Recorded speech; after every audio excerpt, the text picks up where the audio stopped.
Hello dear students, हम लोग JEE advance 2024 paper 1 already discuss कर चुके हैं। Now we are going to start paper 2। Paper 2 का क्वेश्चन नंबर 1 ये आपकी स्क्रीन पे है। आई होप आपने अटेम्प्ट कर रखा होगा। नहीं कर रखा है तो रिकमेंडेड है कि पहले अटेम्प्ट कर लीजिए। रीज़न भी क्वेश्चन रिलेटिवली टफ है और इसका जो सॉल्यूशन है वो दो प्रकार से पॉसिबल है। मोशनल ईएमआई का जो कंसेप्ट होता है उसको यूज़ करके कर सकते हैं, तरीका नंबर 1। और तरीका नंबर 2 बहुत ज़्यादा बेसिक पर बात कर लें, फैराडे लॉ सिंपल जो होता है उसकी बात कर लें, उससे भी हो सकता है। This is method 2। यहाँ पर मेथड 2 आई कैन रियलाइज कि ज़्यादा कंफर्ट में आएगा तो वही डिस्कस करेंगे। ठीक है, क्वेश्चन थोड़ी देर के लिए होल्ड पे जा रहा है। पहले मैं थ्योरी पर बात करूंगा, फिर क्वेश्चन की बात होगी। फैराडे लॉ में क्या सीखते हैं आप कि जो अगर कहीं फ्लक्स चेंज हो रहा हो तो उसका जो डेरिवेटिव होता है वो ईएमएफ के बराबर होता है। ऐसा नहीं होता है, लगभग सही है। ये नेगेटिव एक अप्लाई करना होता है। नेगेटिव स्लोप, नेगेटिव रेट वो ईएमएफ के बराबर होता है। फ्लक्स तो आई थिंक आप समझते ही होंगे, ये होता है बी ए कॉस थीटा। तो फ्लक्स के चेंज होने के जो रीज़न है वो क्या क्या हो सकते हैं, बी ए या theta. Flux because of field change हो सकता है, बिकॉज ऑफ एरिया चेंज हो सकता है, या कॉइल अगर फील्ड में रोटेट करने लग जाए, फील्ड ना चेंज करे लेकिन कॉइल रोटेट करने लग जाए तो because of that theta change होगा, तो उस वजह से भी फ्लक्स चेंज हो सकता है। यहाँ पर हमारा जो कंसर्न है वो एरिया पे है। एरिया चेंज होगा, due to that flux change होगा and due to that EMF induce होगा। इस माइनस को यहाँ हम इग्नोर नहीं करेंगे, कंसीडर करेंगे, अदरवाइज ग्राफ जो होगा वो अपोजिट आ जाएगा। तो आप वर्किंग प्रोसीजर क्या लेंगे, पहले फ्लक्स देखेंगे, फिर d∅dt देखेंगे और फिर E देखेंगे, यानी कि -d∅dt देखेंगे। फॉर एग्जांपल अगर कहीं पे फ्लक्स टाइम के डायरेक्टली प्रोपोर्शनल है तो d∅dt जो होगा वो टाइम पे डिपेंड नहीं करेगा, वो कांस्टेंट हो जाएगा, यानी कि ईएमएफ वो भी कांस्टेंट हो जाएगा। बट अगर कहीं ऐसा नहीं है, फ्लक्स t² के डायरेक्टली प्रोपोर्शनल है, दैट टाइम d∅dt ये टाइम पर डिपेंड करेगा t⁻1 के, और ईएमएफ भी ऐसा ही होगा। लेकिन यहाँ पर प्लस माइनस का इशू आएगा। प्लस कब होगा, माइनस कब होगा, इसके लिए आपको क्या याद करना है कि जब भी फ्लक्स बढ़ेगा ईएमएफ नेगेटिव होगा। एक बार आप फॉर्मूले से समझ लो, if flux increasing d∅ will be positive, dt always positive होता है, पॉजिटिव बाय पॉजिटिव ये पॉजिटिव आ जाएगा, एक माइनस लगा है तो ये नेगेटिव हो जाएगा। तो flux whenever increasing E will be negative and if flux decreasing E will be positive. This is true here and there, या यू कैन से एवरीवेयर। ये वाली कहानी एक्चुअली कब होती है, ये वाली कहानी तब होती है जब रेक्टेंगुलर लूप होती है और वो मैग्नेटिक फील्ड में एंटर कर रही होती है। लेकिन कभी कभी एग्जामिनर कहता है कि नहीं, रेक्टेंगुलर लूप नहीं है हमारे पास ट्रायंगुलर लूप है। तो ट्रायंगुलर लूप अगर मैग्नेटिक फील्ड रीजन में एंटर कर रही है तो फ्लक्स का जो वेरिएशन होता है वो t² पे डिपेंड करता है, और ईएमएफ दैट टाइम कांस्टेंट नहीं होता है, वो t पे डिपेंड करता है, लीनियरली वारी करता है। एंड पॉजिटिव होता है या नेगेटिव होता है ये यहाँ से डिसाइड होगा। यहाँ पे बताया जाता है कि फ्लक्स अगर इंक्रीज हो रहा है so EMF will be negative, otherwise positive. चलिए इन सारी बातों को कनेक्ट करते हैं। मैंने यहाँ पर क्या किया, एक रेक्टेंगुलर लूप कंसिडर करी है और उसे हम रेक्टेंगुलर फील्ड रीजन में एंटर करवाएंगे।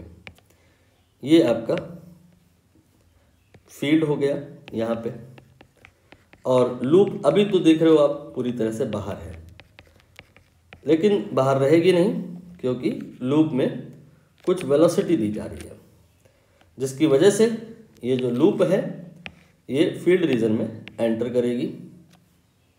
ठीक है, ये देखिए एंटर करने की कोशिश कर रही है अभी भी, लेकिन एंटर नहीं कर पा रही है। तो यहाँ पर फ्लक्स जीरो है, यहाँ पे भी फ्लक्स जीरो है, zero and together with zero it is constant as well. As long as flux is constant not changing EMF will be zero. तो यहाँ पर कोई करंट नहीं होगी। करंट तब तक नहीं होगी जब तक इस लूप का कोई पार्ट फील्ड के अंदर नहीं आ जाता। अंदर देखिए आ गया, थोड़ा सा ही आया है लेकिन आ तो गया। इसे कोई और कलर से ले लो, यहाँ पर लाइक दिस। ठीक है, अब यहाँ पर क्या हुआ कि ईएमएफ या करंट यू कैन से आना स्टार्ट हो जाएगी। इसको थोड़ा सा डायग्राम को एडजस्ट करते हैं।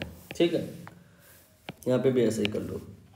तो आपने नोटिस तो कर ही लिया होगा कि ईएमएफ या करंट कौन से मोमेंट पे आना स्टार्ट होगी जैसे ही इस लूप की फील्ड में एंट्री होगी।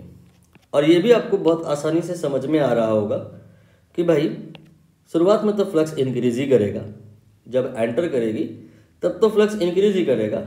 डिक्रीज करने वाली बातें तब होंगी जब ये लूप एंटर कर चुकी होगी और फिर वो बाहर निकलने की कोशिश करेगी। जैसे कि अगर हम नेक्स्ट डायग्राम बनाएं, इसमें आपकी जो लूप है फील्ड रीजन में पूरी तरह से इम्पोज हो गई है। अब आप नोटिस करो कि फ्लक्स मैक्सिमम हो गया है। इसके बाद अब लूप में अगर और मोशन हुआ, जो कि होता ही रहेगा, तो ये लूप बाहर आना शुरू कर जाएगी। ये लूप बाहर आ गई। ठीक है, अगर आप इसको थोड़ा और ऑब्जर्व करें तो धीरे धीरे लूप पूरी तरह ये बाहर आ जाएगी। ये लूप को मैंने पूरी तरह से बाहर निकाल दिया। इसके बाद फिर लूप में और मोशन होता है तो होता रहे, फ्लक्स जीरो है और जीरो ही रहेगा, मीन्स कांस्टेंट तो रहेगा ही रहेगा, मीन्स वहाँ पे ईएमएफ इंड्यूस नहीं होगा। EMF will exist as long as flux is changing in these situations.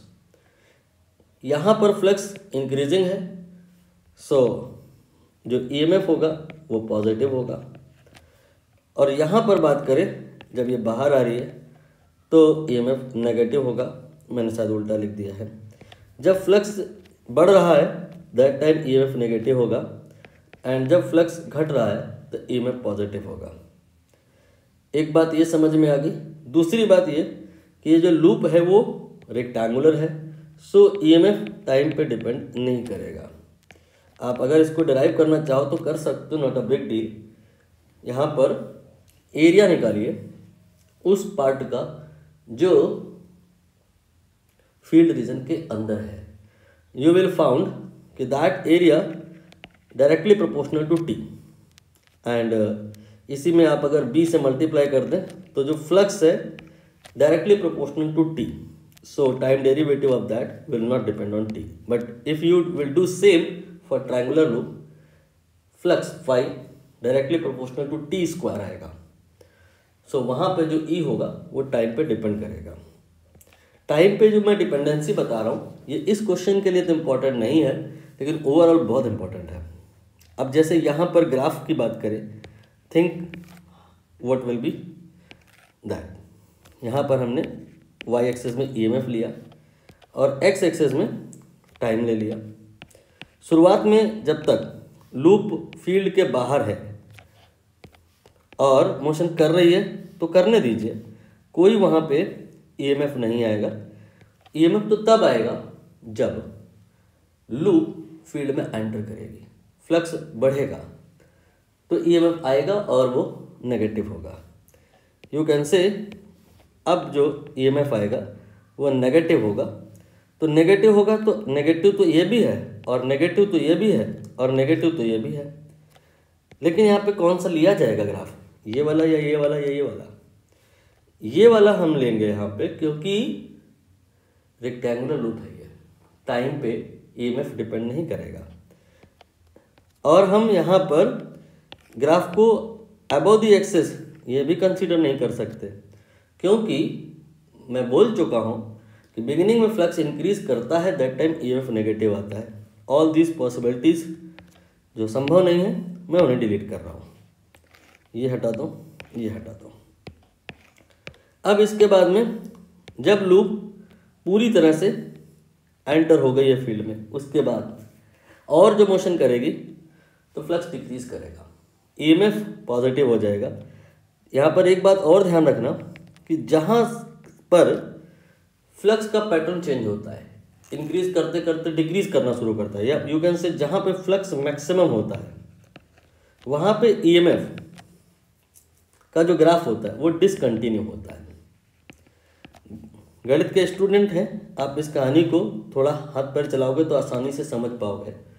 If you make a graph of phi flux with time, you will see कि उसका जो स्लोप है यानी कि d∅dt, वो इस सिचुएशन पर जहाँ पर मैक्सिमम है उसके जस्ट बिफोर एंड उसके जस्ट आफ्टर बराबर नहीं है।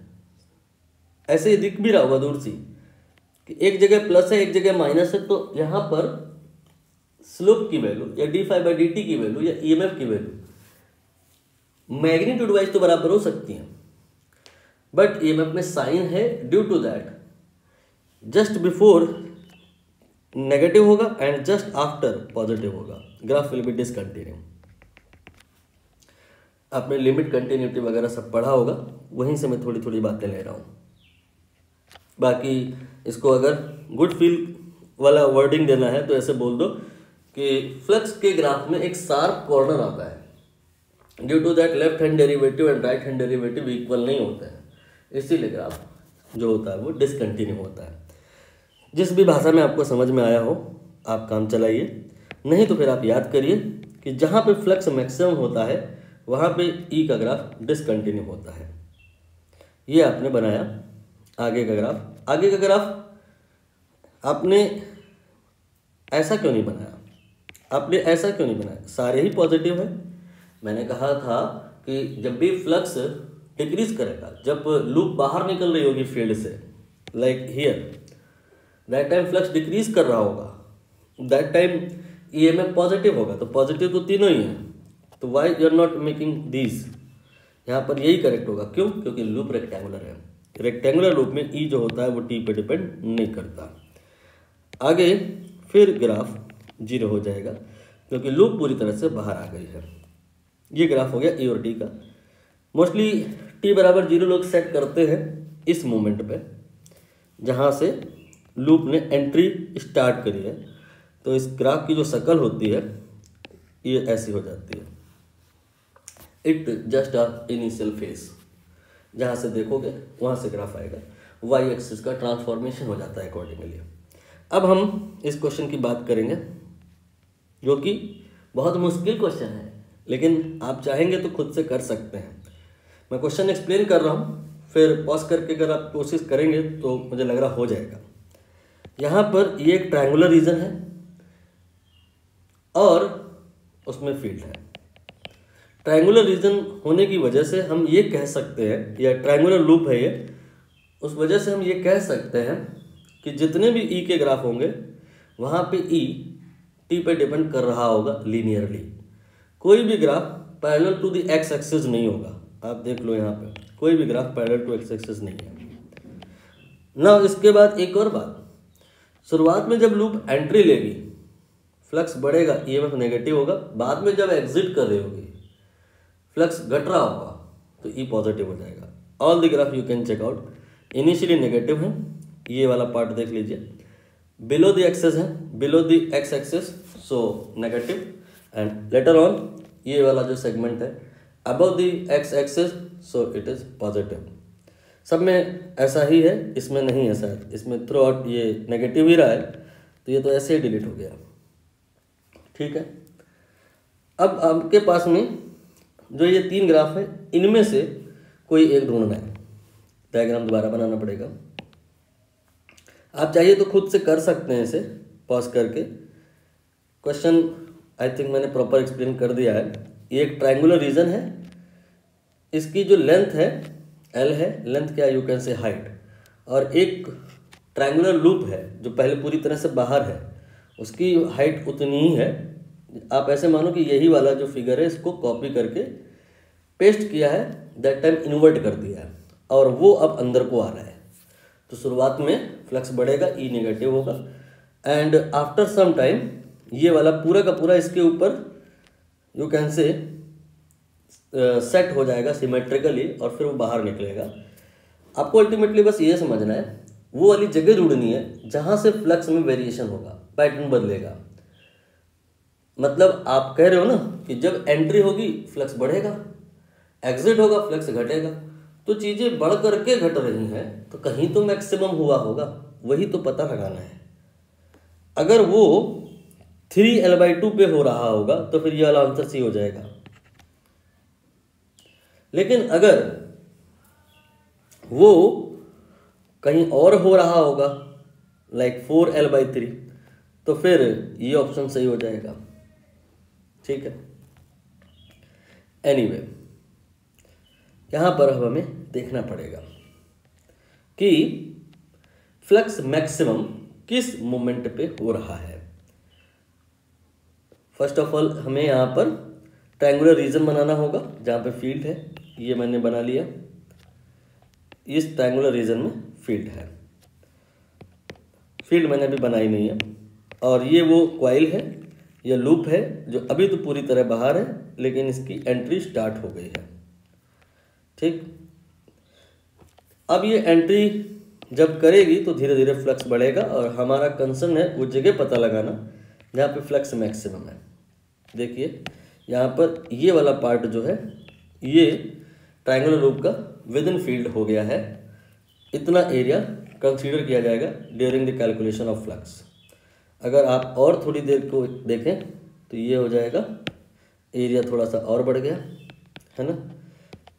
आप देखते जाइएगा एरिया बढ़ रहा है या घट रहा है। जहाँ से घटना शुरू होगा वही हमारे लिए सबसे काम की बात होगी। ठीक है, यहाँ पर मैंने ऐसा डायग्राम बनाया। अभी तक तो आसानी से समझ में आ रहा है कि एरिया बढ़ ही रहा है तो फ्लक्स बढ़ता ही जाएगा। तो EMF यहाँ पर अभी तक तो हम पक्के तौर पे कह सकते हैं कि नेगेटिव होगा। यहाँ तक कितना मोशन हो गया है, ये वाली जो वैल्यू है ये L के बराबर है, और जो नीचे है ट्रायंगुलर रीजन में वो भी L के ही बराबर है। तो हुआ क्या है, इस जगह से इस जगह तक अगर हम बात करें तो इस ट्रायंगुलर लूप ने L के बराबर का डिस्टेंस कवर कर लिया है। तो आप कह सकते हो कि यहाँ S या X या Y जो भी आप कहना चाहें, डिस्टेंस ये L के बराबर हो गया है। तो x इक्वल टू 0 से लेके x इक्वल टू L तक के बीच में कट टू कट हमें क्लियर हो रहा है कि जो EMF होगा ये आपका नेगेटिव होगा, क्योंकि फ्लक्स बढ़ रहा है। अभी आगे की क्लियरिटी नहीं मिली है, वो भी मिलेगी। एक और डायग्राम बनेगा, ये देखिएगा। यहाँ पर हमने इसको और नीचे किया थोड़ा सा। ठीक है, अब आप देखिए, सावधानी से देखिएगा, बता ही नहीं पाएंगे कि ये एरिया बढ़ गया है या घट गया है। क्यों नहीं बता पाएंगे, क्या दिक्कत है? दिक्कत ये है कि अब जो ये फॉर्मेट है, ये जो एरिया है, मैं बड़ा करके दिखाऊं, ये एक पॉलीगन है अगर, तो उसमें नंबर ऑफ साइड्स जो हैं वो पहले 4 थी लेकिन अब 4 नहीं है। काउंट कर लो। यहाँ पर बस सावधानी से देखिएगा, आपको जल्दबाजी में दिखाई दे रहा होगा तो लग रहा होगा कि इस फिगर में अंतर ही क्या है। यहाँ पर भी तो बात वही है, और नीचे जो मैंने बनाया वहाँ पे भी बात वही है। टोटल नंबर ऑफ साइड्स वहाँ पे भी 4 हैं, यहाँ पे भी 4 हैं, ऐसा है नहीं। यहाँ पे और बड़ा करके देख लो, 1,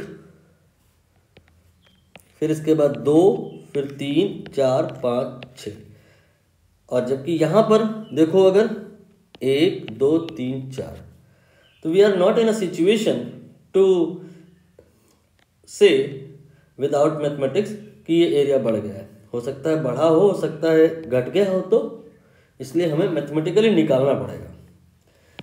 थोड़ा आगे एक स्टेप और आकर के अगर डायग्राम बनाए तो कैसा बनेगा, यहाँ पर अब डायग्राम को रिपीट करना होगा, दोबारा से बनाना होगा, कॉपी करके बात नहीं बनेगी। ये हमने नेक्स्ट डायग्राम बनाया, जस्ट 1 मिनट। ये देखिए, ये सिमेट्री ला दी मैंने, पूरी सिमेट्री दिख रही होगी। यहाँ पर जो ये ट्रायंगुलर पार्ट है ना, यहाँ पे फ्लक्स नहीं है, वो काफ़ी छोटा है, और यहाँ पे ये ट्रायंगुलर पार्ट देखिए, जहाँ पे अगेन फ्लक्स नहीं है, थोड़ा सा बड़ा हो गया है। दरअसल ये सारे जो सेक्शन हैं जहाँ पे फ्लक्स नहीं है एक जैसे हो गए हैं, जबकि यहाँ पर देखो तो ये छोटा है, ये छोटा है, ये बड़ा है, ये बड़ा है, ये बड़ा है, ये बड़ा है। 4 कॉर्नर जो हैं वो बड़े बड़े हैं, 2 कॉर्नर छोटे हैं। मैंने क्या किया, इस वाले को थोड़ा और नीचे कर दिया, तो फिर आपको ये वाली सिचुएशन मिली, और सारे जो कॉर्नर हैं वो अब सेम साइज के हो गए। तो इसके बाद अगर एक और स्टेप बनाए तो आप आसानी से कहोगे कि फ्लक्स कम हो जाएगा। बना के देख लेते हैं, देखिएगा। हमने नेक्स्ट बनाया, लूप को और ज़्यादा मैंने बाहर निकाल दिया। अब यहाँ पर आप देखिए, ये वाली जो कहानी है इसमें 1, 2, 3, 4, 5, 6 ही साइड्स हैं, लेकिन ये तो ऐसे ही समझ आ रहा है ना कि एरिया, मतलब अगर डायग्राम थोड़ा बहुत भी आप टू स्केल बना रहे हो तो दूर से दिख रहा है कि एरिया कम हो रहा है, लेकिन यहाँ पर और यहाँ पर, एक बार फिर से मैं बताऊं, यहाँ पर और यहाँ पर दूर से देख के नहीं समझ आ रहा है कि एरिया बढ़ गया या घट गया। यहाँ पे लेकिन समझ में आसानी से आ रहा है कि एरिया घट रहा है। बाद में पता भी है हमें कि एग्जिट करते टाइम तो एरिया घटना ही होता है। तो इस कहानी को समझने के लिए बस आप करो क्या, इस जगह पे और इस जगह पे एरिया निकाल लो, कंपेयर कर लो, आसानी से समझ में आएगा कि वो जगह कौन सी है जहाँ पे एरिया स्विच किया है, पहले बढ़ा है फिर घटा है। एरिया के घटने का सिलसिला यहाँ से स्टार्ट हुआ है या यहाँ से, इसके लिए आप इस जगह का और इस जगह का एरिया निकाल लो, which is not a big deal for you. 1 by 1 कर लेते हैं, दोबारा से डायग्राम बनाएंगे। यहाँ पर कंसर्न आपको समझ में आ गया होगा। कंसर्न ये है कि हमें वो मैंने जो 2 स्पॉट बनाए, 2 स्पॉट बताए, वहाँ पे एरिया निकालना है। ठीक है, सबसे पहले इसको ही निकाल लें। इसको निकालने के लिए क्या कर सकते हैं, एरिया निकालना ये तो आपने 7वीं 8वीं क्लास में पढ़ा है ना।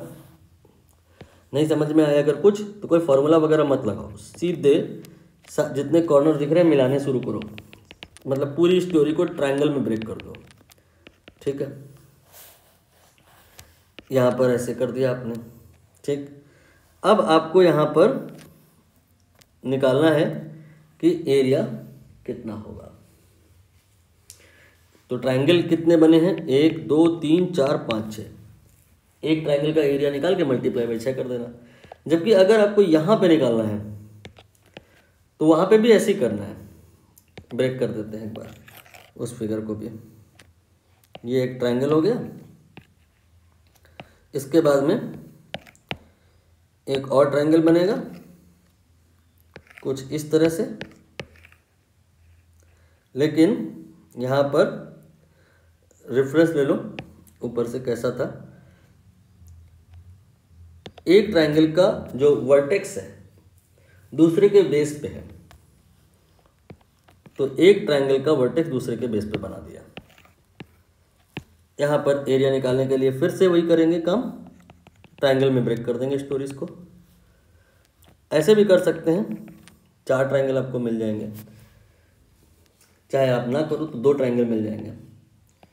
ठीक है, अब यहाँ पर नोटिस करना कि हम क्या करने वाले हैं, मान लेने वाले हैं कि एक ट्रायंगल जो है ना, सारे दोनों ये ट्रायंगल ले लो, चाहिए सेम साइज का है, तो उसका साइड लेंथ ए है।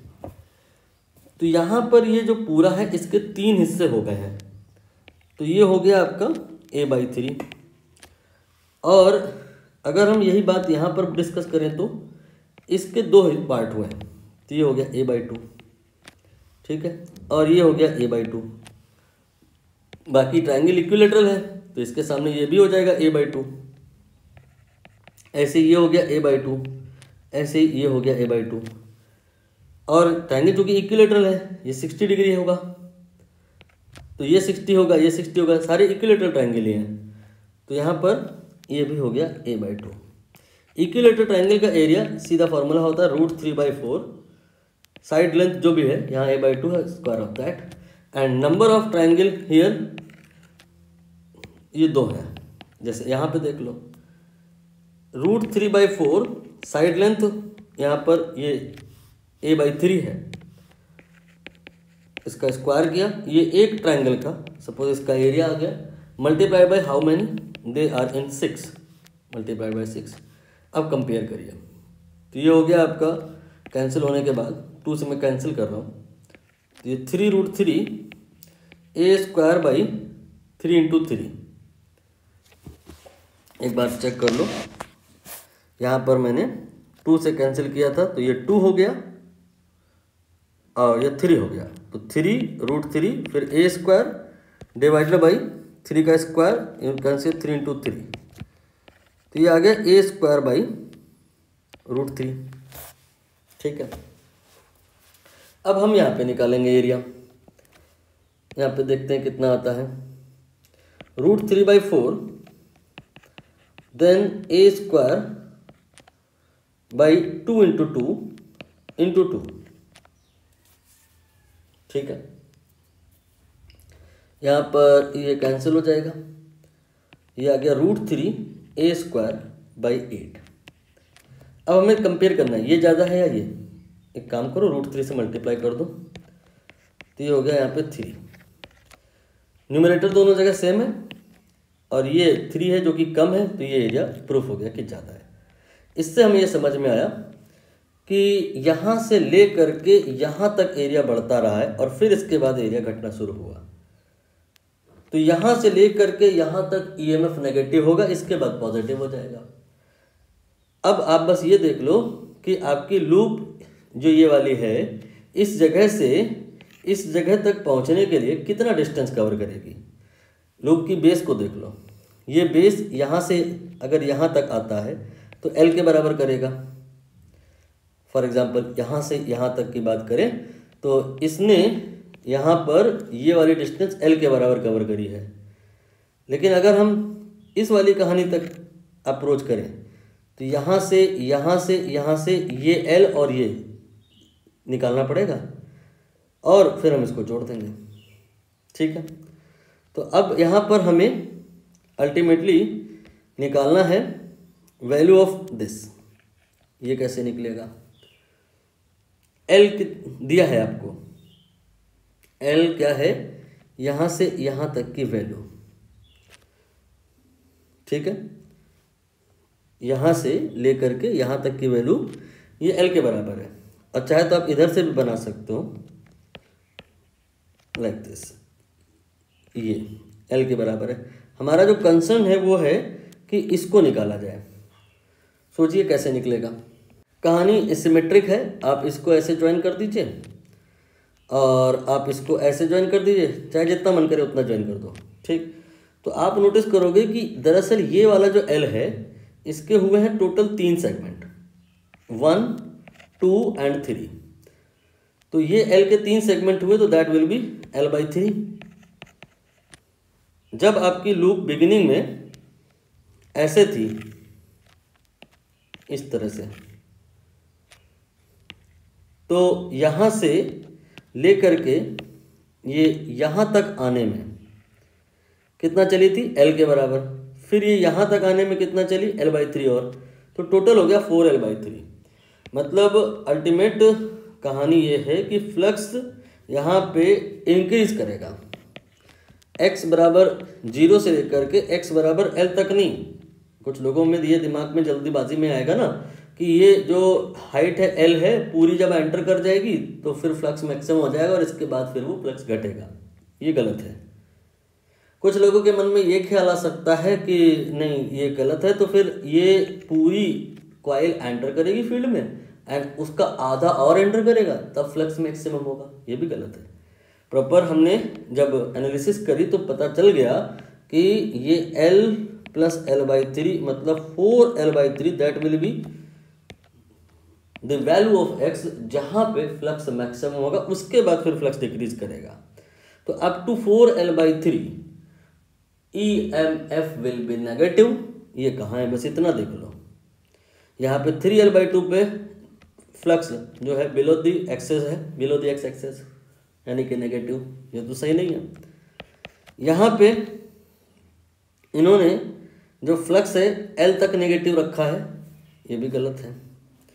और यहाँ पर अगर हम बात करें तो कुछ सही लग रहा है। देखिए 4L/3 की पोजीशन आप समझ ही रहे होगे कि वो 4/3 जो है ना 1.33 के आसपास, 3/2 1.5 के आसपास। तो ये पॉइंट मेंशन नहीं है लेकिन आपने निकाल लिया है 4L/3 होगा। और यही ग्राफ है जहाँ पर ये क्लियरिटी आ गई कि up to 4L/3 graph will be below the x axis signifying that EMF will be negative. And later on 4L/3 से आगे का जो वेरिएशन है 4L/3 से 2L तक जो आपकी कॉइल है वो एग्जिट कर रही है, फ्लक्स डिक्रीज कर रहा है and EMF will be positive. And why here these variations are linear, because कहीं कुछ यहाँ पे रेक्टेंगुलर तो था नहीं, सब कुछ लीनियर था ड्यू टू दैट। ये ऑल अबाउट क्वेश्चन नंबर 1 हो गया है। इस क्वेश्चन को मोशनल EMF की हेल्प से भी किया जा सकता है, आप बोलेंगे तो वो भी कर देंगे, बट ये ज़्यादा कंसेप्चुअल वे है इसलिए मैंने इसको प्रेफर किया है। अगला क्वेश्चन जो है क्वेश्चन नंबर 2, ये आपकी स्क्रीन पे ये रहा। इसे आपको अटेम्प्ट करना है। इसका डिस्कशन नेक्स्ट सेशन में होगा। अभी अगर कहीं कोई आपको डाउट दिखा है, आया है, तो आप पूछ सकते हैं कमेंट सेक्शन में। छोटा मोटा डाउट है तो वहीं चलेगा, बड़ा है तो फिर आप डिस्क्रिप्शन से हमारा नंबर निकाल लो, उसमें मैसेज कर दो।